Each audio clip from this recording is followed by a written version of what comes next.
Hello viewers, welcome to জ্ঞান সমগ্র।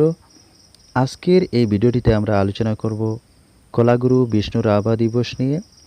অর্থাৎ এই কলাগুরু বিষ্ণু রাভা দিবস কত তারিখে পালন করা হয় বা কেন এই দিবসটি পালন করা হয়, তো সে বিষয়ে বিস্তারিতভাবে আলোচনা করব। তো তার আগে যদি আপনি আমার চ্যানেলে এখনও নতুন হয়ে থাকেন তাহলে অবশ্যই চ্যানেলটি সাবস্ক্রাইব করে পাশে থাকবেন। তাহলে চলুন শুরু করা যাক। তো এখন প্রশ্ন হচ্ছে যে বিষ্ণু রাভা দিবস কখন পালন করা হয়। তো বিষ্ণু রাভা দিবস 20 জুন তারিখে পালন করা হয়। এই দিন অর্থাৎ 1969 সালের 20 জুন তারিখে কলাগুরু বিষ্ণুপ্রসাদ রাভা মৃত্যুবরণ করেন। তো তার মৃত্যুদিনকেই বিষ্ণু রাভা দিবস পালন করা হয়। তো কেন পালন করা হয়? তো আসামের বিশিষ্ট সাংস্কৃতিক আইকন হচ্ছেন এই বিষ্ণুপ্রসাদ রাভা। ওনার স্মৃতি ও অবদানকে সম্মান জানাতে বিষ্ণু রাভা দিবস উদযাপন করা হয়। তো বিষ্ণু রাভা ছিলেন আসামের একজন বিখ্যাত সাংস্কৃতিক ব্যক্তিত্ব, যিনি সঙ্গীত, নৃত্য, চিত্রকলা, সাহিত্য এবং রাজনৈতিক সক্রিয়তার ক্ষেত্রে তার অবদানের জন্য পরিচিত। তিনি আসামের জনগণের সাংস্কৃতিক আন্দোলনের অন্যতম পথিকৃৎ ছিলেন এবং তার কাজ আধুনিক অসমীয়া পরিচয়কে রূপ দিতে সাহায্য করেছিল।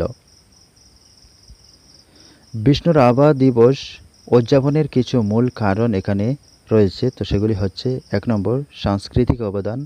রাভা তার সাহিত্য ও শৈল্পিক কাজের মাধ্যমে অসমীয়া সংস্কৃতির প্রচার ও সংরক্ষণে সহায়ক ভূমিকা পালন করেছিলেন। তার গান, কবিতা ও নাটক এখনও আসামে লালিত। 2 নম্বর, মুক্তিযোদ্ধা। তিনি ভারতের স্বাধীনতা আন্দোলনে গুরুত্বপূর্ণ ভূমিকা পালন করেছিলেন। তার উত্তরাধিকার উদযাপন স্বাধীনতা সংগ্রামে তার ত্যাগ ও অবদানকে স্মরণ করতে সাহায্য করে। 3 নম্বর, অসমীয়া পরিচয়ের প্রচার। বিষ্ণুপ্রসাদ রাভা অসমীয়া পরিচয় ও সংস্কৃতিকে উন্নত করার জন্য অক্লান্ত পরিশ্রম করেছেন। বিষ্ণু রাভা দিবস পালন আসামের সমৃদ্ধি, ঐতিহ্যের আঞ্চলিক গর্ব এবং সচেতনতাকে শক্তিশালী করে।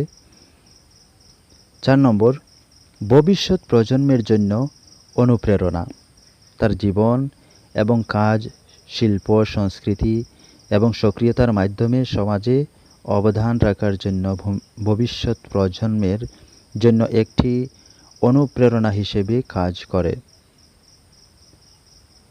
সামগ্রিকভাবে বিষ্ণু রাভা দিবস এমন একটি বহুমুখী প্রতিভাকে শ্রদ্ধা জানানোর দিন, যার উত্তরাধিকার আসামের জনগণকে প্রভাবিত এবং অনুপ্রাণিত করে চলেছে। এই বিষ্ণু রাভা দিবস কিভাবে উদযাপন করা হয়? তো আসামে বিষ্ণুপ্রসাদ রাভা দিবস উদযাপন করা হয় বিভিন্ন সাংস্কৃতিক অনুষ্ঠানের সাথে, যার মধ্যে রয়েছে সঙ্গীত পরিবেশনা, নৃত্য আবৃত্তি এবং শিল্প প্রদর্শনী। রাভার জীবন ও কর্ম নিয়ে বক্তৃতা ও আলোচনা রয়েছে। বিষ্ণুপ্রসাদ রাভা দিবসের অন্যতম জনপ্রিয় অনুষ্ঠান হল রাভা সঙ্গীত প্রতিযোগিতা। এই প্রতিযোগিতা সব বয়সের গায়কদের জন্য উন্মুক্ত এবং এটি তরুণদের তাদের প্রতিভা প্রদর্শনের জন্য একটি প্ল্যাটফর্ম প্রদান করে। রাভা দিবস ও মানুষের একত্রিত হয়ে আসামের সমৃদ্ধ ও সংস্কৃতি উদযাপন করার একটি সময়। এটি বিষ্ণুপ্রসাদ রাভার অবদানকে স্মরণ করার এবং রাষ্ট্রের অন্য একটি উন্নত ভবিষ্যৎ গড়ে তোলার প্রতিশ্রুতি পুনর্ব্যক্ত করার দিন।